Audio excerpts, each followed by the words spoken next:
ஓம் யதாக்னேதாஹ்யா சக்தி ராமகிருஷ்ணே ஸ்திதாஹ்ய சர்வவித்யாஸ்வரூபாம் தாம் சாரதாம் பிரணமாம்யகம்.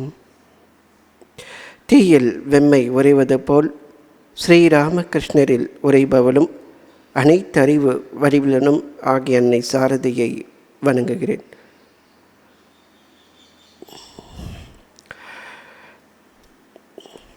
தாயுமானவர் அருளிய பராபர கன்னியில் சென்ற வாரம் துச்சன் என வேண்டாம், இத்தொல் உலகில் அல்லல் கண்டால் அச்சம் மிக உடையேன் ஐயா பராபரமே என்ற பொருள் கொண்ட கன்னியை பார்த்தோம். அதாவது நான் அற்பமானவன், ஒன்றிற்கும் உபயோகமற்றவன் என்று அலட்சியப்படுத்தி விடாதீர்கள். இந்த தொன்மையான பழமையான உலகில் உள்ள துன்பங்களை பார்த்தால் அவற்றை கண்டு மிகவும் பயம் கொள்கிறேன் என்ற பொருள்பட அருளி அந்த கண்ணினுடைய விரிவான விளக்கத்தை சென்ற வாரம் பார்த்தோம். அதனுடைய தொடர்ச்சியாக அடுத்த பாடல், கண் ஆவாரேனும் உனை கை குவியார் ஆயின் அந்த மண் ஆவார் நட்பை மதியேன் பராபரமே. இந்த உலகத்தில் எல்லோருமே துன்பங்கள் அற்ற இன்பமான வாழ்க்கையை வாழ வேண்டும் என்றுதான் விரும்புகிறார்கள். எவருமே துன்பத்தை விரும்புவதே இல்லை. தனக்கும் சரி இந்த உலகத்திலும் சரி துன்பமற்ற ஒரு நிலை வேண்டும் என்று ஆன்றோர்கள் விரும்புகிறார்கள். மத்தியமானவர்கள் தனக்கு துன்பம் தருபவர்களுக்கு துன்பம் விளைவிக்க வேண்டும், துன்பம் வர வேண்டும், ஒன்று அவங்க விளைவிக்கணும், இல்லைனாக்கா வர வேண்டும், ஒரு பிரார்த்தனை. ஒன்று இயலாமை, இன்னொன்று துஷ்பிரயோகம், இந்த ஒரு கட்டம். அடுத்தது மற்றவர்களுக்கு ஏதாவது துன்பத்தை கொடுத்தாவது நான் நன்றாக இருக்க வேண்டும். ஸோ இந்த 3 வர்க்கம் கொண்ட அந்த மனித உலகை நாம் பார்க்கிறோம். அப்படி இருக்கும்போது இந்த உலகில் நல்லது கெட்டது இரண்டுமே கலந்திருக்கின்றது. ஸோ கெட்டதை தேர்ந்தெடுத்தால் அதற்கான விளைவை அனைவரும் அந்த தேர்ந்தெடுத்தவர்கள் அனுபவித்துதான் ஆக வேண்டும். எனவே நல்ல வாழ்க்கையை, நல்ல பாதையை நாம் தேர்ந்தெடுக்க வேண்டும். இந்த நல்ல பாதையை தேர்ந்தெடுப்பது பற்றி தான் எல்லா சமய இலக்கியங்களும் பேசுகின்றன. நல்லோர் இணக்கத்தை நாடு, தீயோர் இணக்கத்தை தவிர்த்துவிடு, நல்லவனாக இருக்க முயற்சி செய், இது போன்ற உபதேசங்கள் பொதுவாக சமய இலக்கியங்களில் நாம் பார்க்கலாம். ஸோ இப்படிப்பட்ட நிலையில் கண் ஆவாரேனும், இங்கே கெட்டவன் என்று எதை வைத்து நாம் பாகுபடுத்தி பார்க்கலாம்? ஒருவர் நல்லவர், இவர் கெட்டவர் என்று எதன் அடிப்படையில் நாம் தகுதியை எடுத்து பார்ப்பது? ஏனென்றால் பார்ப்பதற்கு எல்லோரும் மனிதர்கள். அவருடைய செயல்கள் மூலமாக, பேச்சின் மூலமாக நமக்கு இவங்க நல்லவங்க கெட்டவங்க தெரியும். இதை தவிர்த்து வேறு என்ன ஒரு பண்பு இருக்கிறது? இந்த பண்புடையவர்களை நாம் தவிர்க்க வேண்டும் என்று எந்த பண்பை பொதுவாக சொல்லலாம் அப்படின்னெல்லாம் ஒரு கேள்வி வரும். அதில் தாயுமானவர் காட்டுகின்ற ஒரு பண்பு, கண் ஆவாரேனும் உனை கை குவியார் ஆயின் அந்த மண் ஆவார் நட்பை மதியேன் பராபரமே. அதாவது எனக்கு கண்ணை போன்று உதவி செய்பவர்கள், ஒருத்தருக்கு கண் எவ்வளோ முக்கியம் என்றது நமக்கே தெரியும். இந்த கண் கொண்டு தான் இந்த புற உலகை பார்க்கிறோம். இந்த கண் கொண்டு தான் அனைத்தையுமே பாகுபடுத்தி வாழ்வதற்கு இந்த கண் மிக மிக மிக முக்கியமான உறுப்பாக இருக்கிறது நாம் வாழ்வதற்கு. ஏனென்றால் நமக்கு முன்னாடி இருப்பது எது என்று தெள்ள தெளிவாக காட்டுகிறது. பொருட்களை அனைத்தையும் உள்ளபடி காட்டுகிறது. ஸோ இது போன்று நம்முடைய வாழ்க்கைக்கு மிகவும் பயனளிக்கக்கூடியவர், உதவி செய்யக்கூடியவர், கண் போன்றவராக ஒருத்தர் இருக்கிறார். அப்படிப்பட்டவருடைய நட்பையும் அந்த உறவையும் நான் மதிக்க மாட்டேன். எந்த ஒரு பண்பு இல்லாவிட்டால் உன்னை கை குவியார் ஆயின், இருகரம் கூப்பி உன்னை வழிபடாதவர்கள் எனக்கு கண் போன்று இருந்தாலும் அவர்களெல்லாம் என் பார்வையில் மண் ஆவார்கள். வீணில் பிறந்து வீணில் வாழ்ந்து வீணே மறையக்கூடியவர்கள், மண்ணினால் தோன்றி மண் உலகில் வாழ்ந்து மீண்டும் மண்ணாகி போகின்றவர்கள், இந்த ஜட உலகத்தை சார்ந்தவர்கள், உலகியலை இருப்பவர்கள், பற்றி இருப்பவர்கள். ஸோ உலகியலில் பற்றி இருப்பவர் அவர் எப்படிப்பட்டவராக இருந்தாலும் சரி, அவருடைய நட்பை நான் மதியேன் பராபரமே என்ற பொருள்பட இந்த கன்னியை அருளியிருக்கிறார். இதனுடைய விரிவான விளக்கத்தை இப்போது நாம் சிந்திக்கலாம்.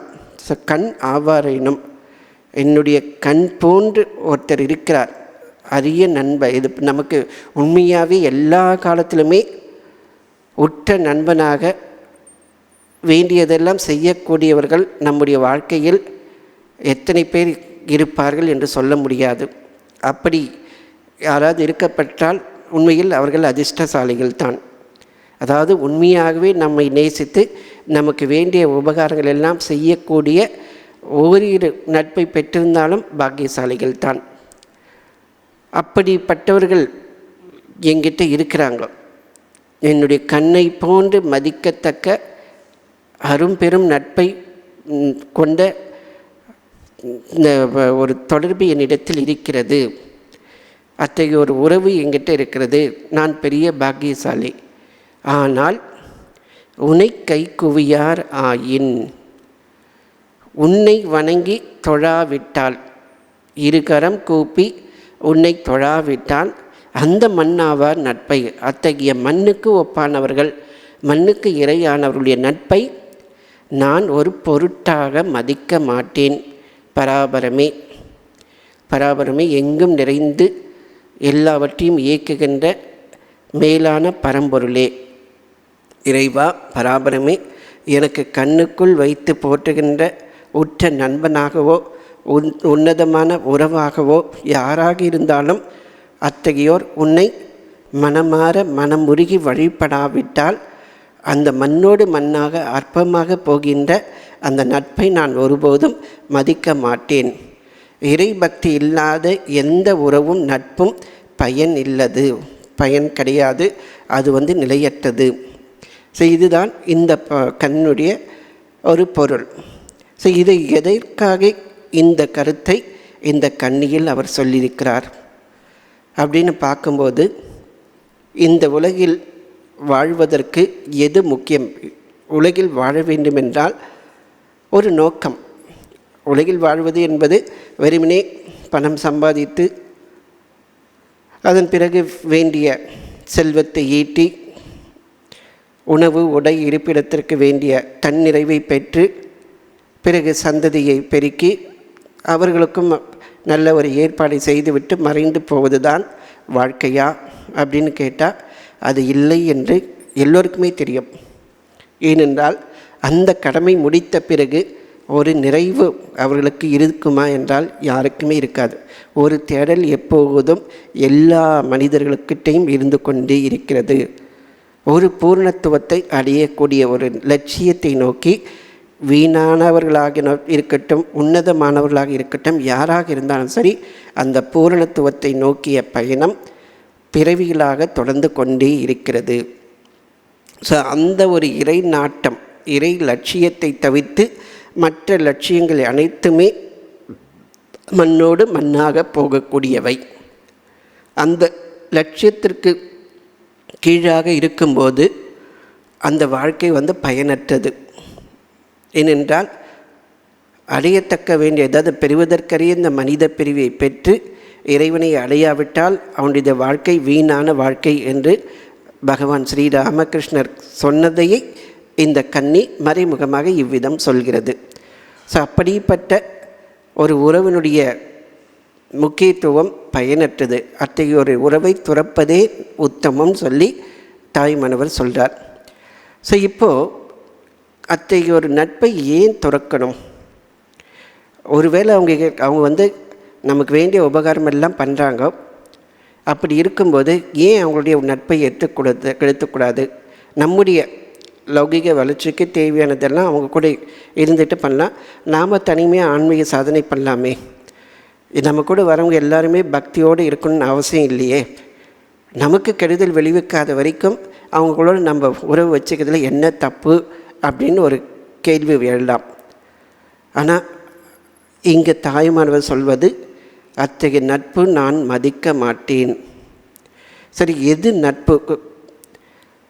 பொதுவாகவே ஏன் நட்பு என்பது எதற்காக, அந்த நட்பு என்பது எப்படி வருகிறது அப்படின்னு பார்த்தோம்னாக்கா, பொதுவாகவே எல்லோருக்குமே இயல்பான ஒரு அறிவு இருக்கும்.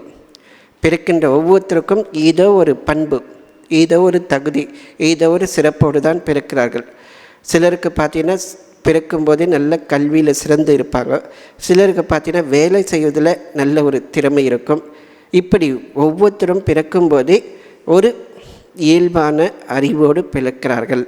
அந்த அறிவை மேலும் மேலும் பெருக்கி அதற்கேற்பதான் அவங்களுடைய வாழ்க்கை அமையும்.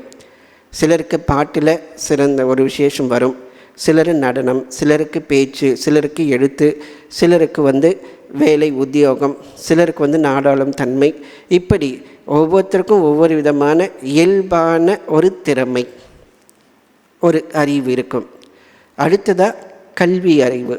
அந்த திறமையை கல்வியின் மூலமாக பெருக்கிக் கொள்வது. எல்லோருமே படிக்கிறார்கள், பட்டம் வாங்குகிறார்கள்.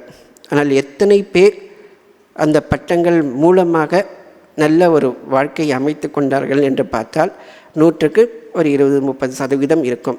அப்போ மீதி பேரெல்லாம் ஒன்று சுய தொழில் அல்லது வேறு ஏதேனும் செய்து பழிக்கின்றவர்களாக இருப்பார்கள். அடுத்ததாக கேள்வி அறிவு, அனுபவ அறிவு. ஸோ இப்படி இயல்பான அறிவு, படிப்பினால் வருகின்ற அறிவு, அனுபவத்தால் வருகின்ற அறிவு, இது எல்லாமே ஒருவருக்கு அறிவின் மூலமாக கிடைக்கக்கூடிய வாய்ப்புகள் இருக்கின்றன. இப்படி இருக்கும்போது இந்த அறிவு, இந்த இயல்பான அறிவும் சரி, கல்வி அறிவும் சரி, கேள்வி அறிவும் சரி, இன்னொருத்தர் கூட சேரும்போது அது இரட்டிப்பாக மாறும். ஒத்த இயல்பு கொண்டவர்களோடு நாம் சேரும்போது அது மேலும் மேலும் பெருக்கிக் கொள்வதற்கான ஆவல் நமக்கு வரும். இயல்பாகவே பார்த்திங்கன்னா ஒரு வகுப்பில் எடுத்துட்டிங்கனாக்கா நல்லா படிக்கிற மாணவர்கள் ஒரு குழுவாக இருப்பார்கள். மத்தியமான மாணவர்கள் அவர்கள் ஒரு குழுவாக இருப்பார்கள். அதமமான தீயல்பு கொண்டவர்கள் பார்த்திங்கன்னா அவங்களோடு சேர்ந்திருப்பாங்க. இது பொதுவாக எல்லா இடத்துலையும் பார்க்கலாம். ஸோ இந்த இன சேர்க்கை, அதாவது மற்றவர்களோடு சேர்கின்ற இந்த ஒரு இயல்பு என்பது எல்லா மனிதர்களுக்கும் பொதுவாக இருக்கிறது. தனக்கேற்ற இயல்பு கொண்டவர்களோடு இணக்கம் கொள்வது பிறப்பிலேயே மனிதருக்கும் சரி, எல்லாருக்குமே, எல்லா உயிரினங்களுக்கும் அந்த ஒன்று இருக்கின்றது, அந்த பண்பு. ஸோ அப்படி இருக்கும்போது நான் யாரோடு பழகுகிறேன், எந்த நோக்கத்திற்காக பழகுகிறேன், அவர்கள் என்னிடத்தில் பழகுகிறார்களா? அப்படி அவர்கள் என்னோடு பழக வேண்டுமென்றால், என்னோடு நட்பு வேண்டுமென்றால், அவர்களுக்கென்று நான் வரைமுறை, ஒரு தகுதியை நான் வைத்திருக்கிறேனா? அப்படி ஒரு தகுதி வரைமுறை நான் வைத்திருந்தால் நான் ஒரு குறிக்கோள் கொண்டவன் என்று அர்த்தம். நான் இத்தகைய ஒரு வாழ்க்கை வாழப்போகிறேன், இத்தகைய வாழ்க்கை வாழ்கின்றவர்களுடைய நட்பை, அத்தகைய உறவை மட்டுமே நான் ஏற்றுக்கொள்வேன். மற்றவர்களிடத்தில் எப்படி இருக்கிறீர்கள் அப்படி. குருதேவர் ஸ்ரீ ராமகிருஷ்ணர் அமுதமொழியில் சொல்வார், சிலரோடு நாம் நல்லா பழகலாம், அவருடைய வீட்டுக்கும் போகலாம், அவர்களும் நம்மோடு வரலாம், அவங்களும் நம்ம வீட்டுக்கு வரலாம், அதனால் ஒரு பிரச்சனையும் வராது. சிலரை பார்த்தோன்னே வழியில் பார்க்கும்போது, ஓ எப்படி இருக்கீங்க, நலமாக இருக்கீங்களா, சௌக்கியமா அப்படின்னு கேட்டோடு நிற்கணும். சில பேரை பார்த்தாவே திரும்பி போயிடணும், பேச்சை வைத்துக்கூடாது அப்படின்னு யார் சொல்கிறாரு? பகவான் ஸ்ரீ ராமகிருஷ்ணர். என்னாக்கா இன சேர்க்கை, ஒருத்தருடைய சேர்க்கை என்பது நமக்குள்ளே அந்த ஒரு இயல்பை அதிகமாக்கி விடும். நமக்கு சப்போஸ் பக்தியை ஆரம்ப நிலையில் இருக்கும்போது நல்ல பக்திமான்களோடு பழகுனா அந்த பக்தி அதிகமாகும். பக்தி ஆரம்ப நிலையில் இருக்கும்போது அதமமானவர்களோடு சேரும்போது அந்த பக்தி என்ற சிந்தனை நம்ம இடத்தில் அழிந்துவிடும். எனவே இதுக்கெல்லாம் காரணம் பார்த்திங்கனாக்கா, ஒருத்தருடைய இயல்பு அதிகமாக பெருகுவதற்கு காரணம், ஒருத்தர் பக்தியோடு இருந்து பக்தியை அதிகரிப்பதற்கு காரணம் முதலில் மனம், அடுத்ததாக புத்தி, அடுத்ததாக சேர்க்கை என்பது குருனுடைய உபதேசம், அது போன்ற பக்தர்களுடைய தொடர்பு, இது எல்லாம் சேரும்போது ஒருத்தருடைய பக்தி அதிகரிக்கும். இதே நேர்மாறாக இருந்தால் மனம் குருக்கிட்ட தீட்சை வாங்கியிருக்கிறோம், ஜெபம் பண்ணுறோம், ஏதோ கொஞ்ச நேரம் நம்ம பண்ணுறோம், மீதி நேரத்தில் மனம் போன போக்கில் நாம் வாழ்ந்துக்கிட்டு இருந்தோம்னு வச்சுங்க, அறிவு வளராது. எப்படி இருந்தோமோ அதே மாதிரி இருப்போம். 30 வருஷமாக எப்படி இருந்தோமோ அதே மாதிரி தான் ஒரு சேஞ்சு உள்ள அகத்தில் எந்த ஒரு சேஞ்சும் இல்லாமல் மாற்றமும் இல்லாமல் இருப்பது போன்றே வாழ்ந்து கொண்டிருப்போம். அதனால் ஒரு பிரயோஜனமும் இருக்காது. ஆனால் இதே ஒரு நல்ல ஒரு உத்வேகத்தை தரக்கூடிய ஒரு பக்தருடைய தொடர்போ அல்லது வேறு ஏதேனும் ஒரு உத்வேகம் தரக்கூடிய ஒரு நிகழ்வோ நடந்தால் அந்த தேக்க நிலையிலிருந்து விடுபட்டு அந்த பக்தர் ஆன்மீகத்தில் முன்னேறிடுவார். இதற்கு நேர்மாறாக ஒருவர் எதிர்மறையான அந்த சுபாவத்தோடு இருப்பதாக வைத்துக்கொள்வோம்.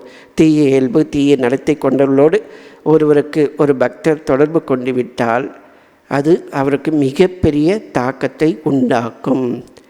அந்த தாக்கம் எதுனாக்கால் இருக்கின்ற அறிவை அழித்துவிடும். அப்படி நல்ல அறிவை இழக்க செய்யக்கூடிய உறவுதான் சிற்றினம் என்று திருக்குறள் வரையறுக்கிறது. சிற்றினம் சேராமை என்றே ஒரு அதிகாரம் குறள் இருக்குது. அந்த குறளில் பார்த்திங்கன்னா 7 குறள்கள் மனத்தை பற்றியே பேசுகின்றன. ஏனென்றால் மனதுக்கு எது நல்லது எது கெட்டது சிந்திக்க தெரியாது. தண்ணியை போன்று அது பாய்ந்து போயிட்டே இருக்கும். அதை அணை கட்டி நிறுத்துவது தான் புத்தி. புத்தி தான் எது நல்லது எது கெட்டது எது வேண்டும் எது வேண்டத்தகாதது என்பதை சிந்திக்க வேண்டும். அந்த புத்தி வேலை செய்ய வேண்டுமென்றால் ஒரு உயர்ந்த லட்சியம் நமக்கு இருக்க வேண்டும். எனவே உயர்ந்த லட்சியம் இல்லாமல் புத்தி வலுவான புத்தி இல்லாமல் போய்விட்டால் மனம் மலினமாகிவிடும்.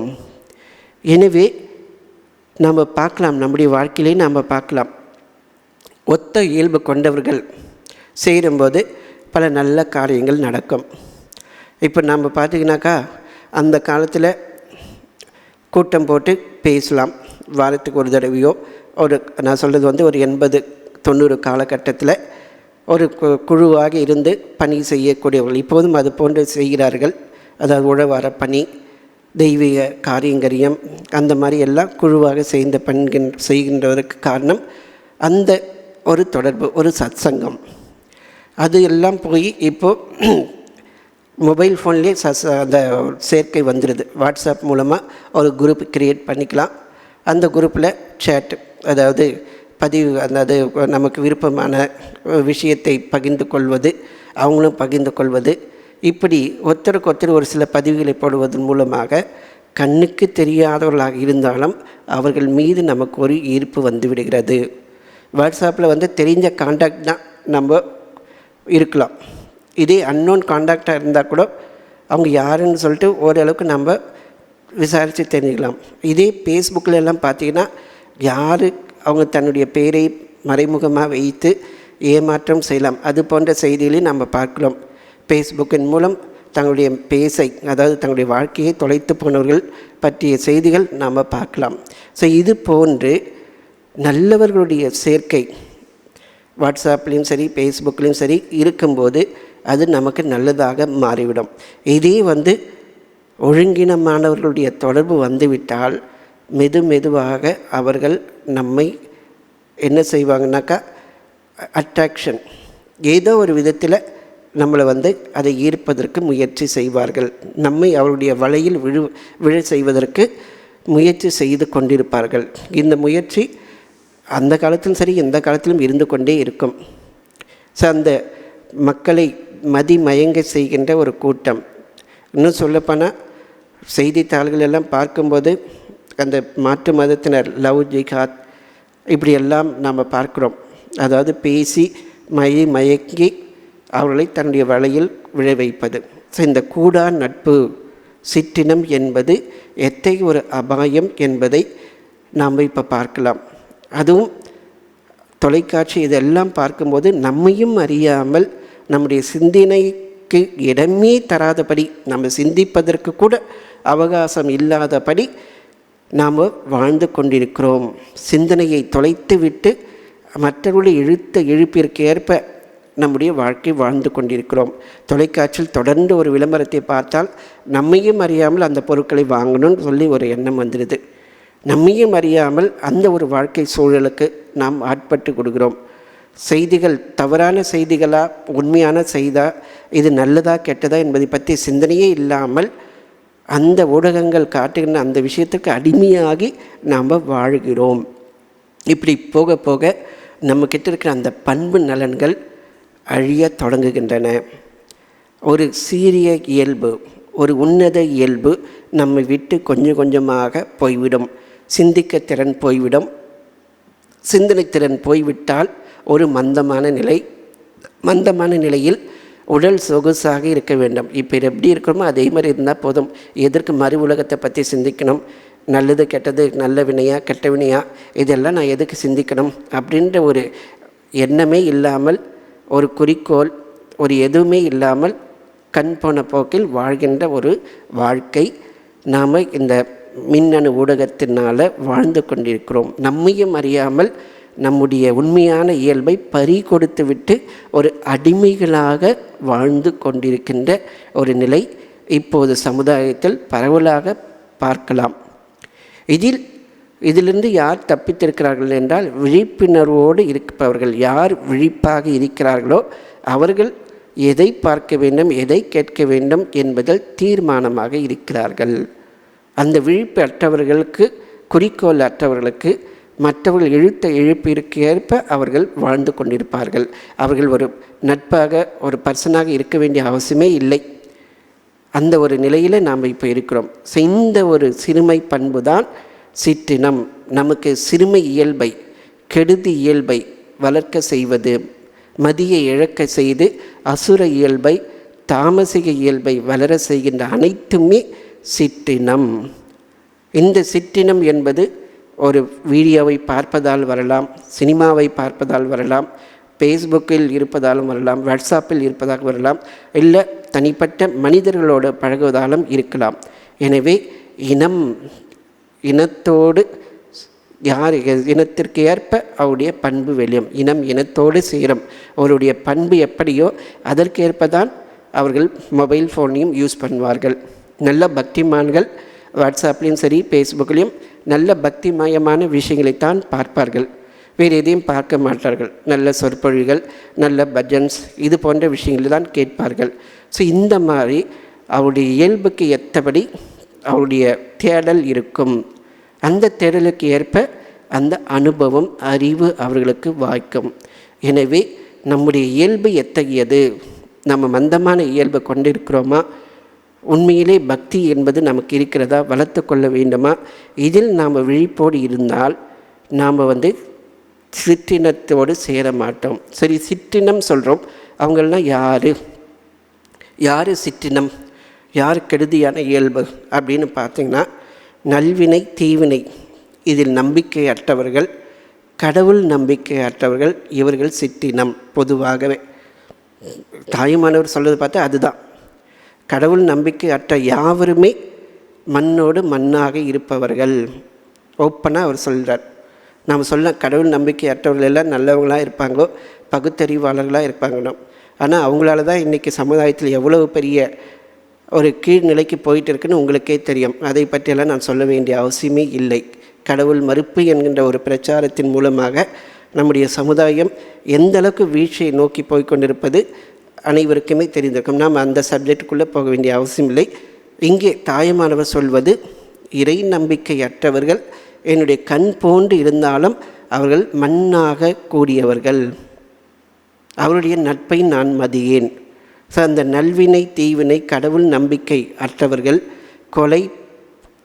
கொள்ளை போன்ற பாதகத்தில் ஈடுபடுபவர்கள், காமுகர்கள், சூதாட்டம் செய்பவர்கள், மதுவில் சீரழிபவர்கள், பொய் பேசுகின்றவர்கள், வன்முறை செய்பவர்கள், வஞ்சனை கொண்டவர்கள், மூட நம்பிக்கை கொண்டவர்கள், புறம் பேசுகின்றவர்கள், பொறாமை குணம் இருப்பவர்கள், உழைக்காமல் வாழ்கின்றவர்கள், அம்மா அப்பா தயவில் வாழ்கின்ற அவர்களும் மூடர்கள் தான். அவர்களும் சிறுமை குணம் கொண்டவர்கள் தான்.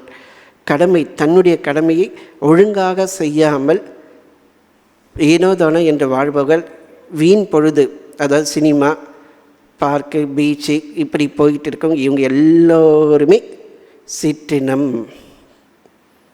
இதை பற்றியெல்லாம் நம்ம சிந்தனை செய்திருக்கிறோமா? நல்ல குணம், தீய குணம் கொண்டவர்கள் எத்தகைய வாழ்க்கை நாம் வாழ்ந்து கொண்டிருக்கிறோம், நாம் பழகக்கூடியவர்கள் எப்படிப்பட்ட வாழ்க்கையை வாழ்கிறார்கள், இதை பற்றி நாம் சிந்தனை செய்கிறோமா? எதுவும் செய்வதில்லை. ஏதோ கண் போன போக்கில் காலையில் எழுந்துக்கிறோம், சாப்பிட்றோம், ஏதோ பண்ணுறோம், அப்படியே தூங்குகிறோம், இப்படியே ஒவ்வொரு நாளும் போயிட்டு இருக்குது. புறநாறு சொல்லுது, நல்லதன் நலனும் தீயதன் தீமையும் இல்லை என்பார்க்கு இன்னன் ஆகிலியர். அதாவது நல்வினை தீவினை அந்த தீமை என்பது சொல்வார்களுக்கு இனமாக இருப்பது தான் சிற்றினம் அப்படின்னு சொல்லி புறநானூறு சொல்கிறது. இந்த சிற்றினம் என்று சொல்வது நாத்திகரை குடிக்கும் என்று பரிமேலழகர் உரையை எழுதியிருக்கிறார். இப்படிப்பட்ட சூழலில் ஒருவன் தெய்வ பக்தி கொண்டவர்களுடைய உறவு, உண்மையான அன்பு, சமூக சேவை செய்கிறவர்கள், நல்லது செய்கிறவர்கள், இப்படி இருக்கின்றவர்களோடு சேர்ந்தால் அவனுடைய வாழ்க்கை எந்த அளவுக்கு பண்படும்? இதற்கு மாறாக கொலை, கொள்ளை, இது போன்ற புலனின்ப வாழ்க்கை, இது போன்றவருடைய இனத்தோடு சேர்ந்தால் அவருடைய வாழ்க்கை எப்படி ஆகும்? இப்போது நாம் நேரடியாக ஒரு பர்சனோடு தொடர்பு கொள்ளாவிட்டால் சினிமாவின் மூலமாக அந்த ஒரு தாக்கம், நடிகருடைய வாழ்க்கையை அப்படியே காப்பீடித்து வாழ்கின்றவர்கள், பொதுவாக இளைஞர்கள், யுவதிகள் தங்களுடைய வாழ்க்கையை தொலைத்து கொண்டிருப்பவர்களில் பார்க்குறோம், நிதர்சனமாக இப்போ பார்க்குறோம். அதை பற்றி பெற்றோர்களுக்கு எடுத்து சொல்வதற்கும் அச்சம். ஏனென்றால் அவர்கள் அப்படி ஒரு வாழ்க்கையை வாழவில்லை. நான் ஒரு உதாரண புருஷனாக எடுத்துக்காட்டாக இருந்தால்தான் நம்முடைய வார்த்தைக்கு மதிப்பு இருக்கும். நானே 4 மணி நேரம் மொபைல் ஃபோன்லேயே டிவியில் இருந்துக்கிட்டேன், பையனை பார்க்காதேன்னு சொன்னால் அது என்னுடைய வார்த்தை எடுப்படாது. எனவே நம்முடைய வார்த்தை, நம்முடைய பேச்சு எடுப்பட வேண்டுமென்றால் அதற்கு ஏற்ப நாம் வாழ வேண்டும். எனவே அந்த உயர்ந்த வாழ்க்கை என்பது ஒவ்வொருத்தருக்குமே உயிர் மூச்சாக போற்றுகின்ற ஒரு பண்பாக இருக்க வேண்டும். எனவே சிற்றினம் என்பது ஒரு தனிப்பட்ட நபருக்கோடு மட்டுமல்ல, வேறொருவரோடு மட்டுமல்ல, அந்த நபரை சார்ந்த எத்தகைய ஒரு விஷயம் காணொளியாகவோ அல்லது செவி ஒளியாகவோ வந்தாலும் அவற்றை நாம் தவிர்க்க வேண்டும். அந்த காலத்தில் பிசிக்கலாக தான், பௌதிகமாக தான் ஒரு பர்சனோட தொடர்பு இருக்கும், பேச்சு எல்லாமே சேர இருக்கும். இப்போது அவங்க பௌதிக தொடர்பு இருக்கணும்னு அவசியம் இல்லை, காணொளியின் மூலமாகவே பேசலாம்.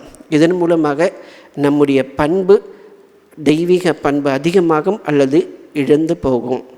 ஒவ்வொரு நாளும் நான் எந்த விஷயங்களை நான் பார்க்கிறேன், எந்த விஷயங்களை பற்றி சிந்தனை செய்கிறேன் என்பதில் விழிப்போடு இருந்தால் நம்முடைய பக்தியானது காப்பாற்றப்படும். ஒரு முறை சுவாமி விவேகானந்தர், நரேந்திரர், மகேந்திரநாத் குப்தர், அப்போ தான் அவர் வர ஆரம்பிச்சிருக்கிறார். அவங்களோட உட்காந்து பேசிகிட்டு இருக்கிறார் தட்சிணேஸ்வரத்தில். அந்த காலத்தில் மாணவர்கள் எப்படி இருக்கிறாங்கோ, அவங்க தீயவர்களோடு சேர்ந்துருக்கிறாங்கோ, போகக்கூடாத இடத்துக்கெல்லாம் போகிறாங்கோ அப்படின்னு நரேந்திரர் சொல்கிறார். நாங்கள் இருக்கிற காலத்தில் இது மாதிரியெல்லாம் நாங்கள் நினச்சி கேள்விப்பட்டதே இல்லை அப்படின்னு மகேந்திரன் சொல்லிகிட்டு இருக்கிறார். அந்த நேரத்தில் குருதேவர் வரார். என்னப்பா என்ன பேசிகிட்டு இருக்கீங்க அப்படின்னு கேட்கும்போது, நாங்கள் இந்த விஷயத்தை பேசிகிட்டு இருந்தோம் அப்படின்னு நரேந்திரன் சொல்கிறார். உடனே குருதேவர் கோபமாக மகேந்திரநாத் பார்த்து, இது போன்ற விஷயங்களை பேசுவது நல்லது அல்ல, இறைவனை தவிர்த்து மற்ற எந்த பேச்சுகளையும் பேசக்கூடாது, நீ இவர்களை விட பெரியவன், இத்தகைய பேச்சுகளை நீ அனுமதித்திருக்கக்கூடாது அப்படின்னு சொல்கிறார். இதை நம்ம சிந்தனை பண்ணி பார்த்தோம்னாக்கா ஒவ்வொரு நாளும் நம்ம எப்படி வாழ்ந்துட்டு இருக்கிறோம்? நம்ம பேசுறது, பார்க்குறது, நியூஸ் பேப்பர் எல்லாமே எதிர்மறையான விஷயங்களுக்கு தான் நம்ம முன்னுரிமை கொடுக்குறோம். உண்மையிலேயே அந்த மாதிரி விஷயங்களை பார்க்குறது, பேசுறதெல்லாம் கம்பேர் பண்ணி எவ்வளோ நேரம் நான் உண்மையிலேயே ஜெபம் பண்ணேன், தியானம் பண்ணேன், எவ்வளோ நேரம் நான் நல்ல ஆன்மீக சம்மந்தமான புத்தகங்களை படித்தேன், ரெண்டுத்தையும் கம்பேர் பண்ணி பாருங்கள். 24 hours 24 மணி நேரத்தில் எவ்வளவு நேரம் நான் உண்மையாகவே ஆன்மீக விஷயங்களுக்கும் உண்மையாகவே பயனற்ற விஷயங்களுக்கும் செலவு பண்ணாவே நாம் எந்த இனத்தோடு சேர்ந்திருக்கிறோம் என்பது நமக்கு தெரிய வரும். ஆகவே அந்த ஒரு விழிப்புணர்வு மிக மிக அவசியம். இதே ஸ்ரீராமகிருஷ்ணர் நரேந்திரர் அவர் இன்னும் 2-3 வருஷம் வந்துகிட்டு இருக்கிறார். அவருக்கு இறைவனுடைய காட்சி கிடைச்சிருக்கு நரேந்திரருக்கு. அவரை பற்றி புகழாத நாட்களே இல்லை பகவான் ஸ்ரீ ராமகிருஷ்ணர். அப்படிப்பட்டவர் அவர் இது கிரீஷ் சந்திர கோஷ் இல்லற பக்தர். அவருடைய வீட்டுக்கு அடிக்கடி போகிறத பற்றி நினச்சி கவலைப்படுறார். அவர்கிட்ட சொல்கிறார், நீ எதுக்கு அங்கே அடிக்கடி போயிட்டு இருக்கிற அப்படின்னு சொல்லும்போது, அவர் பக்தர் தான், நல்லவர் தான், எங்கிட்ட பேசும்போது நல்ல விஷயங்கள் தான் பேசுகிறாரு அப்படின்னும்போது குருதேவ் சொல்கிறார், பூண்டு அது பாத்திரத்தில் இருந்தாலும் இல்லைனாலும் அந்த பாத்திரத்துக்கு அந்த வாசனை வரும். மிகுந்த விழிப்போடு இருந்து பக்தியை காப்பாற்றி கொள்ள வேண்டும் அப்படின்னு சொல்கிறார். யாருக்கிட்ட? நரேந்திரர்கிட்ட. அதுவும் நரேந்திரரை பற்றி அவர் என்ன சொல்லியிருக்கிறார்? அவன் கொழுந்து விட்டு இருக்கின்ற ஞானாகினி போன்றவன். அந்த ஞானாகினியில் வாழைத்தண்டு போட்டால் கூட வாழைத்தண்டு எரிந்திடும். அப்படிப்பட்டவர் இவங்களோடு நீ சேராதுன்னு சொல்கிறான்னா அந்த சிற்றினம் சேராமைன்றது எவ்வளவு முக்கியத்துவம் வாய்ந்தது. அன்பு மொழிகளில் பார்க்கலாம், தீயவருடைய இணக்கத்தை முற்றிலும் தடை செய்ய வேண்டும். அது அந்த அளவுக்கு வலியுறுத்த. இத்தனைக்கும் அன்னியார் பார்த்திங்கன்னா எல்லோருமே நல்லவன் கெட்டவன் எல்லோரும் என்னுடைய குழந்தைகள் தான்.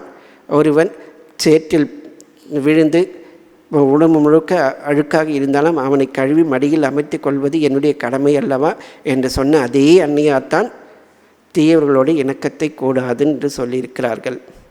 எனவே நாம் அந்த தீய நட்பு என்பது ஒரு பிசிக்கலாக ஒரு மனிதராக இருக்க வேண்டிய அவசியம் இல்லை. இந்த மின்னணு ஊடகத்தில் ஒரு காணொளியாக வீடியோவாக இருந்தாலும் அவற்றை நாம் தவிர்க்க வேண்டும். தேவையற்ற விஷயங்களை பார்த்தல் கூடாது. அது விளம்பரமாக இருக்கட்டும், செய்தியாக இருக்கட்டும், அல்லது மற்ற எதுவாக இருந்தாலும் அவற்றை நாம் விட்டுவிட வேண்டும். ஏனென்றால் சிற்றினம் அஞ்சும் பெருமை சிறுமைத்தான் சுற்றமாக சூழ்ந்துவிடும். அந்த சிற்றினம் அந்த அதிகாரத்தில் திருவள்ளுவர் சொல்றார், பெரியோர்கள் கீழ் மக்களின் கூட்டத்தோடு சேர மாட்டார்கள், ஆனால் சிறியோர்களோ இனத்தோடு சேரும் என்பது போல் அந்த கீழ் மக்கள் கூட்டத்தோடு சேர்ந்து கொள்வார்கள். நாம் எத்தகைய இனத்தோடு சேர்ந்திருக்கிறோம்? அடுத்தது, எல்லா நலனை விட மனநலம் ரொம்ப முக்கியம். மனநலம் நன்கு உடையவராயினும் சான்றோர்க்கு இனநலம் ஏமா புடைத்து. ஒருத்தர் மனநலம் இருக்கும், நல்ல குறிக்கோளோடு இருப்பாங்க, ஆனாலும் அவர் கீழினத்தோடு சேர்ந்திருந்தால் அந்த கீழினத்துடைய வலிமை இந்த மனநலம் படைத்தவர்களுக்கும் வந்துவிடும். அவர்கள் விழிப்புணர்வு அற்றவர்களாக மாறிவிடுவார்கள். மனத்தானாம் மாந்தர்க்கு உணர்ச்சி இனத்தானாம் இன்னான் எனப்படும் சொல். ஒருவருடைய உணர்ச்சி மனத்தை பொறுத்து அமையும். ஒரு இயல்பு அந்த மனத்தை பொறுத்து அமையும். அந்த இயல்பு எப்படின்னா அவங்க சேர்ந்திருக்கின்ற கூட்டத்தை பொறுத்து அமையும். எனவே நாம் எதோடு சேர்ந்திருக்கிறோம்? சேர்ந்திருப்பது ஒரு தனிப்பட்ட நபர் மட்டுமல்ல. நாம் சொன்னோம், எந்த விஷயத்தோடு நாம் மொபைல் ஃபோனில் தொடர்பு கொள்கிறோம், எந்த விஷயத்தோடு நம்ம புத்தகங்களை படிக்கிறோம், எந்த தேடலுக்காக நாம் வாழ்கிறோம் அப்படின்றது நமக்கு முக்கியம். இது பார்த்தீங்கன்னா நம்முடைய இலக்கியங்கள் அனைத்துமே அந்த சிற்றினம் சேராமைன்றதை பற்றி அவ்வளவு வலியுறுத்திருக்கிறத பற்றி நம்ம சொல்லிகிட்டே போகலாம். ஒரு சில உதாரணங்களை மட்டும் நம்ம சொல்கிறோம். நாலடியார் எடுத்துக்கிட்டினாக்கா, கனைக்கடல் தன் சேர்ப்ப கற்று அறிந்தார் கேண்மை நுனியின் கரும்பு தின்று அற்றே நுனி நீக்கி தூரின் தின்று அன்ன தகைத்தரோ பண்பு இல்லா ஈரம் இலார் தொடர்பு. அதாவது ஒலிக்கும் கடலினுடைய குளிர்ச்சியான கரையை சேர்ந்தவனே, அதாவது கடல் பகுதியை சேர்ந்த ஒரு தலைவனே, கற்று அறிந்தவருடைய நட்பு நூல்கள், அதாவது நூல்களெல்லாம் நல்ல நூல்களை படித்து கற்று அறிந்தவர்களுடைய நல்ல அறிந்தவருடைய நட்பு எப்படின்னாக்கா, கரும்பை அதனுடைய நுனி பகுதியிலிருந்து தின்று செல்வது போன்றது. அது சுவைக்க சுவைக்க கொஞ்சம் கொஞ்சமாக டேஸ்ட் கூடிக்கிட்டே போகும், இனிப்பு சுவை நுனியிலிருந்து. கல்லாதவருடைய நட்பு எப்படின்னாக்கா, அடியில் பகுதியை திருந்து செல்வது போன்றது. முதல்ல இனிக்கம், போக போக நம்மக்கிட்ட இருக்கிற நல்ல குணங்கள் எல்லாம் அழித்துவிடும். எனவே எந்த இனத்தோடு சேருகிறோம், ஆச்சார கோவை இதெல்லாம் பார்த்தீங்கன்னா நம்முடைய முன்னோர்கள் அப்படிப்பட்ட அருமையான நூல்களை கொடுத்திருக்கிறார்கள். நம்ம எத்தனை பேர் அந்த நூல்களை படிக்கிறோம் அப்படின்ற பார்த்தீங்கன்னா கொஸ்டின் மார்க் தான். ஸோ அதில் ஒரு செய்யுள், நன்றி அறிதல் பொறையுடைமை இன் சொல்லோடு இன்னாத எவ்வுயிர்க்கும் செய்யாமை கல்வியோடு ஒப்புரவு அற்ற அறிதல் அறிவுடைமை நல் இனத்தோரோடு நட்டல் இவை 8ம் சொல்லிய ஆச்சார வித்து. இவங்க சொல்கிறாங்க, இதெல்லாம் நல்ல பண்பு, நல்ல அறிவு, ஒழுக்கம், பண்பு உடைமை, இது எல்லாம் இந்த நன்றி அறிதல், பொறை உடைமை, அப்புறம் நல்ல சொற்களை பேசுதல், எந்த உயிருக்கும் தீங்கு செய்யாமை, கல்வியை பெற்றிருத்தல், ஒப்புரவு, மற்ற உயிர்களோடுக்கு நல்ல ஒரு நல்லதை மட்டுமே நாடுகின்ற இயல்பு, அறிவு, இத்தகைய இனத்தோடு சேர்ந்து நட்பு கொள்வது தான் ஆச்சாரம் என்று சொல்கிறது. உண்மையான ஆச்சாரம் இதுதான். வெற்றி வேட்கை அதில் பார்த்தீங்கன்னா 100 ஆண்டு பழகினும் மூர்க்கற்கென்மை, நீர்க்குள் பாசி போல் வேர் கொள்ளாதே, ஒரு நாள் பழகினும் பெரியோர் கேண்மை, இரு நிலக்கம் பிளக்க வேர் வீழ்க்குமே. அதாவது 100 ஆண்டு நீங்கள் மூர்க்கரோடு பண்ணால் கூட அதனால் ஒரு பிரயோஜனமும் இருக்காது. அது எப்படின்னாக்கா நீருக்குள்ளே பாசி வேரை விட்டு போகவே போகாது. ஆனால் பெரியோர்கிட்ட ஒரு நாள் பழகுங்க, உங்களுக்கு நல்லது நடக்கும், நல்ல பண்பு வேறு ஒன்றும் அப்படின்னு அவர் சொல்கிறார். ஸோ இத்தகைய ஒரு நட்பு, நல்லவருடைய இணக்கம் எவ்வளவு அவசியம் என்பதை நம்முடைய சங்க இலக்கியங்கள் உணர்த்துகின்றன. நாம் எத்தகைய உறுதி கொண்டவர்களாக இருக்க வேண்டும், நல்லோர் இணக்கத்தை மட்டுமே கொள்வேன், அல்லோதோர் இனத்தை நான் முற்றிலும் தவிர்ப்பேன் என்ற ஒரு உறுதி, நெஞ்சுக்கு உறுதியோடு இருக்க வேண்டும். நெஞ்சுக்கு உறுதின்னும் போதே பாரதியாருடைய ஞாபகம் வரும். அவ்வளோ வறுமையில் இருந்த போதும் ஒரு உயர்ந்த லட்சியத்திற்காக வாழ்ந்த ஒரு பெருமகன். அவர் ஒரு பாடல் பலருக்கு தெரிஞ்சிருக்கும், தேடி சோறு நிதம் தின்று பல சின்னஞ்சிறு கதைகள் பேசி மனம் வாடி துன்பம் மிக உழன்று பிறர் வாட பல செயல்கள் செய்து நரை கூடி கிழப்பருவம் எய்தி கொடும் கூற்றுக்கு இறை என பின் மாயும் பல வேடிக்கை மனிதரை போல் நான் வீழ்வேன் என்று நினைத்தாயோ. பராசக்திகிட்ட கேட்குறார். இந்த மன்னாவாரின் நட்பை நான் மதியேன், அதனுடைய விளக்கம் இது. இந்த பாடல் கண் போன்றவளாக இருந்தாலும் மண்ணாகி போகின்றவருடைய நட்பை நான் மதியேன் என்று தாய்மானவர் சொன்னதை இங்கே அற்புதமாக ஒரு விளக்கத்தோடு சொல்கிறார். எப்பவும் தினந்தோறும் ஏதோ ஒன்று சாப்பிட்டுட்டு மற்றவர்களுக்கு ஒட்டுணி போன்று வாழ்ந்து எப்போ பார்த்தாலும் ஏதாவது வேடிக்கை கதைகள் பேசிட்டு வேடிக்கையான பல விஷயங்களை பார்த்துட்டு மொபைல் ஃபோன்லேயும் டிவிலையும் இன்டர்நெட்லேயும் இருந்துக்கிட்டு அதுக்கப்புறம் மனம் வாடி அவங்களும் கஷ்டப்பட்டுட்டு மற்றவங்களையும் கஷ்டப்பட்டுட்டு அப்புறம் தேவையில்லாத செயல்கள், எந்த இனத்தோடு சேருமோ அதுக்கேற்ப இயல்பு வந்துடும், கெட்ட இயல்பு வரும்.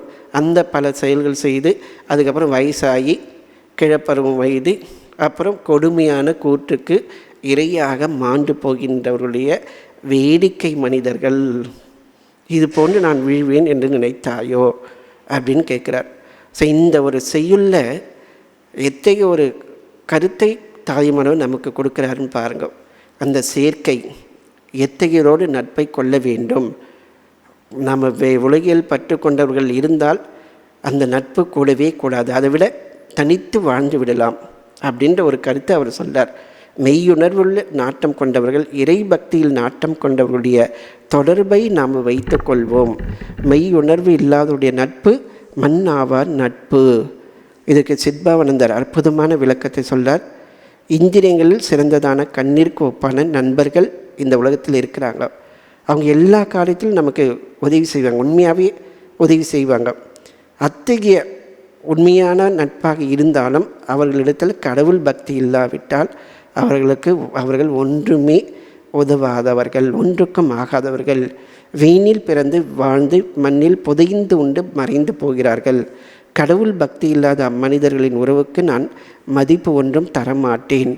இறைவா, உன்னை நான் நேசிப்பது போன்று உன்னை கை குவித்து வணங்குகின்ற பக்தர்களையே நேசிப்பேன், மற்றவர்களை பொருட்படுத்த மாட்டேன் என்று தாயுமானவர் இங்கே கூறுகிறார். ஸோ எத்தகைய உறுதி நமக்கு இருக்க வேண்டும். நம்ம பாரதியாருடைய இதை பார்த்தோம். அவர் அந்த மனிதர்களை பற்றி இது மாணிக்கவாசகர் இதே போன்ற ஒரு மனநிலையில் ஒரு பாடலை அருளியிருக்கிறார்.